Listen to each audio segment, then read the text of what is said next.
Good afternoon, Mr. Ved Prakash Dudeja. To let our our viewers know that Mr. Dudeja has taken over as Vice Chairman of Rail Land Development Authority last year. He's from Punjab Engineering College, and he's done his graduation in civil engineering and post graduation in structures.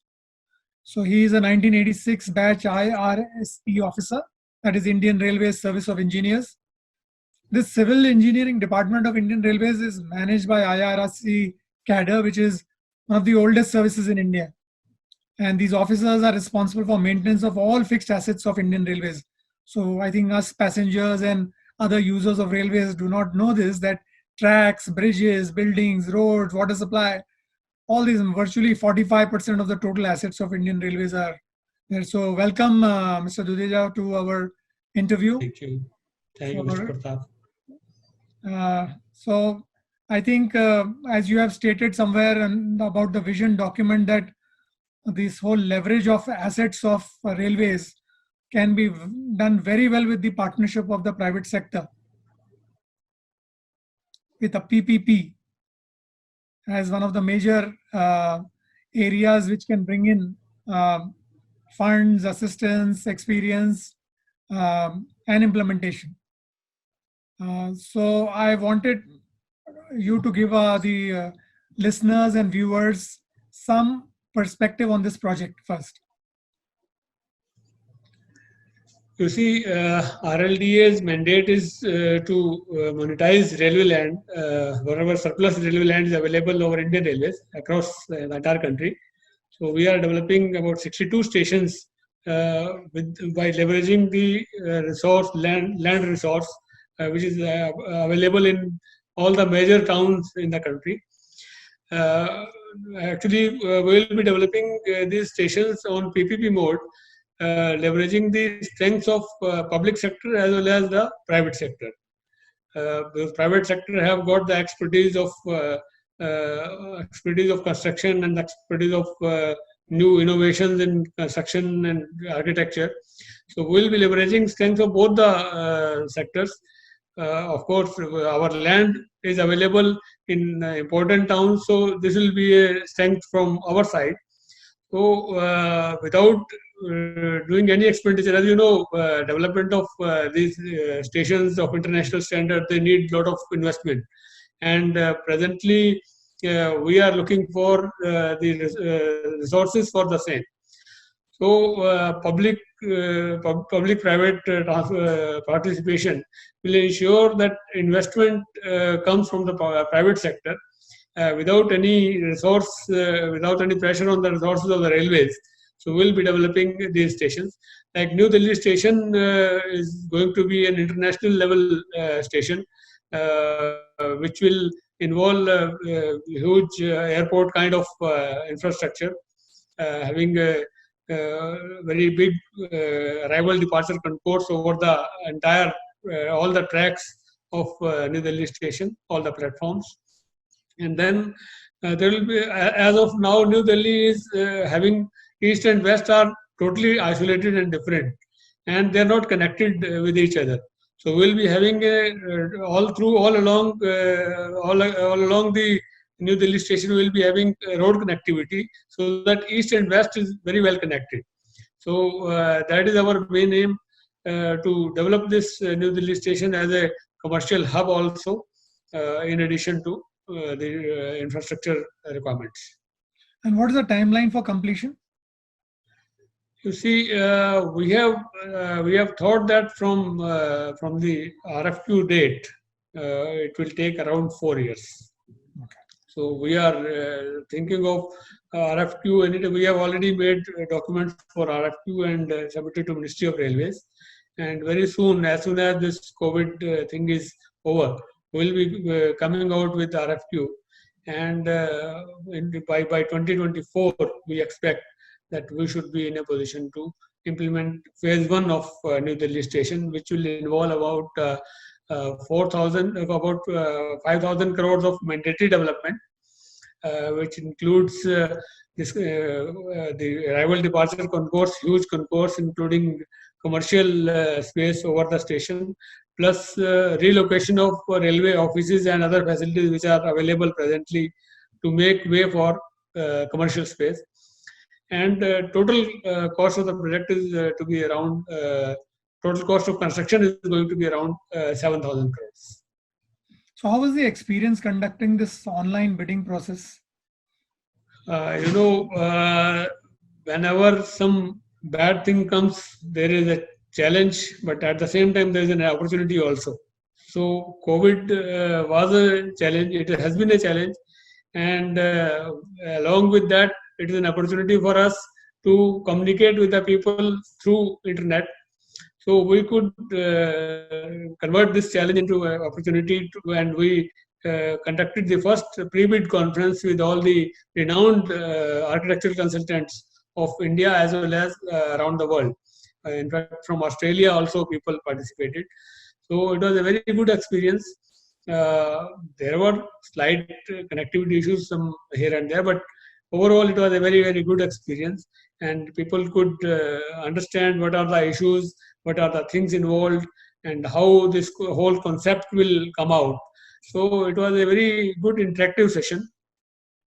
What are the elements of architecture in this? Because you have I think, a multifunctional hub which the commercially can be exploited.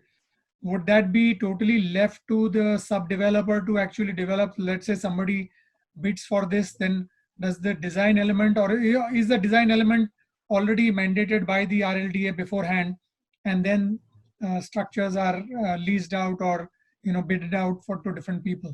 How does that work? No, basically, our first initially we are going for DPR. First part is DPR.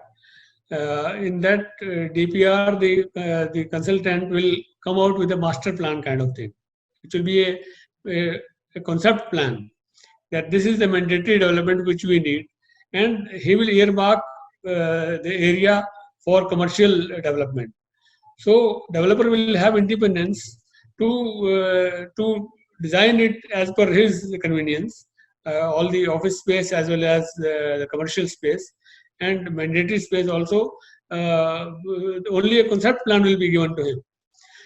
So far as architectural elements of architecture are concerned, basically, New Delhi is very close to Connaught Place, and Connaught Place has been a very big constraint for the development of New Delhi station in the past.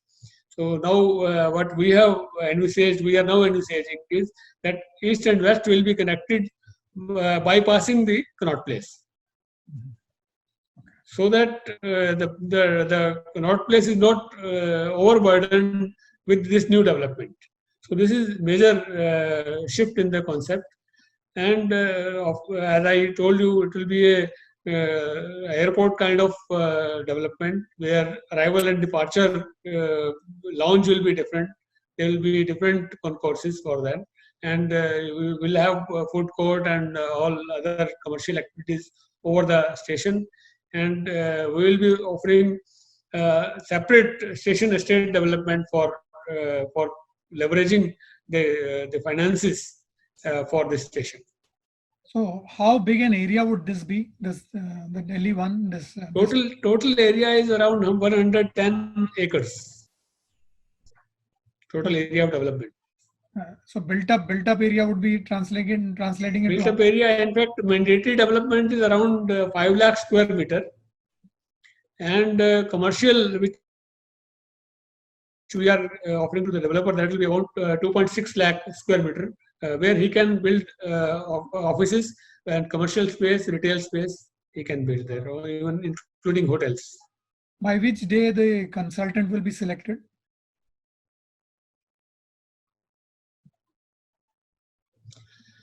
As of now, I think 26th May is the date of opening of the bids, and we expect by first week of June we should be in a position to fix up the consultant. So since 62 such stations are to be developed, is there a timeline for this entire exercise? You see, in fact, we are already working on preparation of DPRs of all of them, In fact, most of these stations have been given to RLDA. Out of the 62 stations, most of them have been given to us only in last 3-4 months. So we are working on their DPRs. And this year we have targeted RLDA and IRSDC taken together. Total 50 stations are targeted to be brought out for bidding. In So this during this COVID time, I think it'll be a good time where you can actually get closer to the DPRs for these stations, isn't it?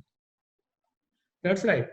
That's right. And I think this COVID is a temporary phase, but I feel it will get over. And definitely we will see better growth in near future. So in terms of once the consultant has completed the work, then you are going to invite private developers to bid as per the plan, laid out by the consultant. Correct. In agreement with you all. And would there be one master developer and then sub developers, or how do you plan to do that? Is there any clarity on that? As of now, we will be selecting a developer. He can build the space and then give it further to different people. He can sublet the built up space to the people after constructing the same. I see. Now, I think RLDA, apart from this, also is doing railway colonies, I think. Yeah, that's so I think there also a lot of development is taking place. You all are planning some. Could you tell us something about that? Yeah, in fact, we have been interested about 84 colonies across the country. Railway colonies are spread out in all the major towns of the country, and we are utilizing very, very small space as compared to the permissible built-up space as per the local DCR norms. So we will be leveraging this extra space, which is unutilized FAR, for rebuilding our colonies, redeveloping our colonies. And the excess FAR will be given to the developers for his exploitation. And in lieu of that, he will develop my colonies. Plus, he will give some upfront lease premium also over and above that. So, in fact, 84 colonies are there, and we have already come out with bids for 2 colonies in Hyderabad and 1 in Guwahati, and more colonies are in the pipeline. We'll be coming out with more colonies. And are you all also looking at other programs in land exploitation? Any other methods other than these 2? Yeah. In fact, other than this, we have got 74 commercial plots, the surplus land, which is where there is no other asset is available. They are more or less greenfield kind of plots, which we are offering to the different developers through an open bidding system, open and transparent bidding system on upfront lease premium, where they can construct their offices, their hotels, their colonies, flats. Recently, we have just given one plot in Delhi, Ashok Vihar, of about 10.7 hectare land has been given to Godrej Properties through an open bidding process for about 1,359 crores upfront lease premium, which is payable in 8 installments over 7 years, along with the interest thereon. I think you'll have done some more deals like the Godrej deal. So what is the sum total of the raised so far? Yeah, total out of 74 properties, we have already bid out about 21 properties, and more are in pipeline.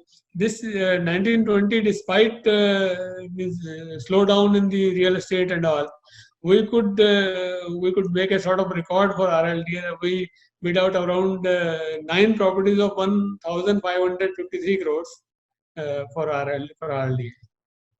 And the total amount that you all have so far concluded in terms of deals, do you have a figure on that? I'm not having readily available with me. Godrej deal itself is around 1,500 crores. That's right. and so many other deals are there. So I think that's wonderful to know that you all are.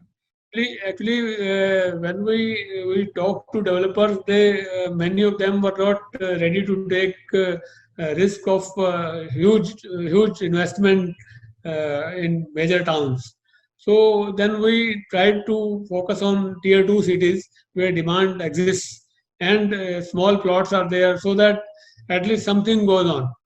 And we also came out with this Ashok Vihar, which was quite successful, and we could garner this. Is there any plan for RLDA to go with an IPO or something in the future?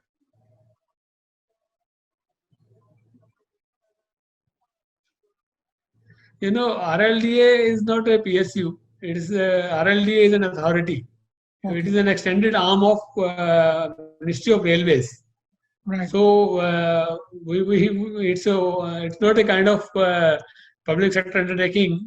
We can go for this IPO or shares. There's another company, I think, Rail Development. It has been formed. It has been formed under Amendment to Indian Railways Act. Okay.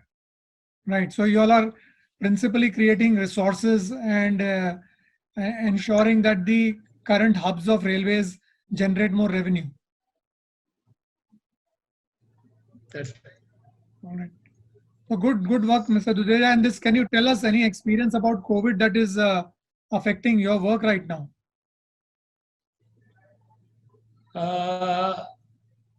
You see, overall market sentiment is definitely down.